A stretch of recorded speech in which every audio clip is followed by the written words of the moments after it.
தமிழ்நாடு அரசின் புதிய தலைமைச் செயலாளராக ஐஏஎஸ் அதிகாரி நா. முருகானந்தம் இன்று பொறுப்பேற்றுக் கொண்டார். புதிய தலைமைச் செயலாளராக பொறுப்பேற்றுக் கொண்டவுடன் தமிழ்நாடு முதலமைச்சர் மு.க. ஸ்டாலின் அவர்களை தலைமைச் செயலகத்தில் நேரில் சந்தித்து வாழ்த்தும் பெற்றார். நேற்று இரவு வரை தமிழ்நாடு அரசின் தலைமைச் செயலாளராக இருந்து வந்த சிவதாஸ் மீனா ஐஏஎஸ் அப்பொறுப்பில் இருந்து மாற்றப்பட்டு ரியல் எஸ்டேட் ஒழுங்குமுறை ஆணையத்தின் தலைவராக நியமிக்கப்பட்டார்.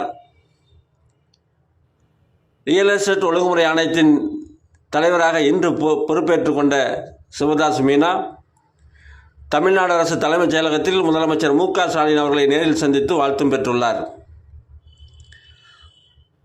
ஐஏஎஸ் ஐபிஎஸ் அதிகாரிகள் மாற்றம் என்பது வழக்கமான நடைமுறைதான் என்றாலும் கள்ளக்குறிச்சி கள்ளச்சாராய சாவுக்கு பிறகு தமிழ்நாட்டில் ஐஏஎஸ் ஐபிஎஸ் அதிகாரி உள்பட உயர் அதிகாரிகள் அனைவரும் நேற்று இருந்தவர் இன்றில்லை, இன்றிருந்தவர் நாளை இருப்பாரோ என்ற சந்தேகத்தில் ஒட்டுமொத்தமாக மாற்றம் செய்யப்பட்டு வருகிறது. இந்நிலையில் நேற்று இரவு முன்னாள் முதலமைச்சர் கலைஞர் மு. கருணாநிதி அவர்களின் 100ஆண்டு நினைவு தினத்தை முன்னிட்டு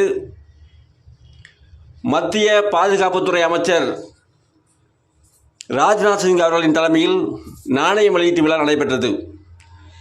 இந்த நாணய வெளியீட்டு விழாவில் தமிழ்நாடு முதலமைச்சருக்கும் நீர்வளத்துறை அமைச்சருக்கும் நினைவு பரிசு வழங்கிய தலைமைச் செயலாளர் சிவதாஸ் மீனா அந்நிகழ்ச்சி முடிந்தவுடன் அப்பொறுப்பில் இருந்து மாற்றப்பட்டுள்ளார் என்பது பல்வேறு யூகங்களையும் சந்தேகங்களையும் எழுப்பியுள்ளது.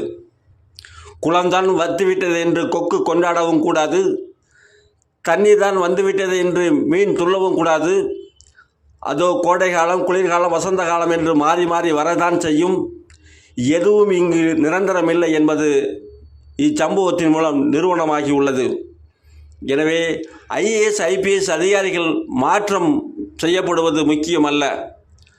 மக்கள் நலன் கருதி அது மாற்றமாக இருந்தால் நிச்சயம் வரவேற்கப்படக்கூடியதாகத்தான் நாம் ஏற்றுக்கொள்ள வேண்டும். இடமாற்றம் மட்டுமே நிர்வாகத்தில் சீர்திருத்தத்தை உருவாக்கிவிட வாய்ப்பில்லை. எனவே அதிகாரிகள் உண்மையிலுமே மக்களுக்கான சேவையை அவர்கள் தொடர வேண்டும். ஆட்சி அதிகாரத்தை மக்களின் நலனுக்காக அதை பயன்படுத்த வேண்டும். மனதளவில் மாற்றத்தை அவர்கள் ஏற்றுக்கொள்ள வேண்டும். அப்படி ஒரு மாற்றம் இருந்தால் மட்டும்தான் தமிழ்நாட்டினுடைய வளர்ச்சியும் தமிழ்நாட்டினுடைய மக்களுடைய நலனும் பாதுகாக்கப்படும் என்பதில் எவ்வித சந்தேகமும் இல்லை.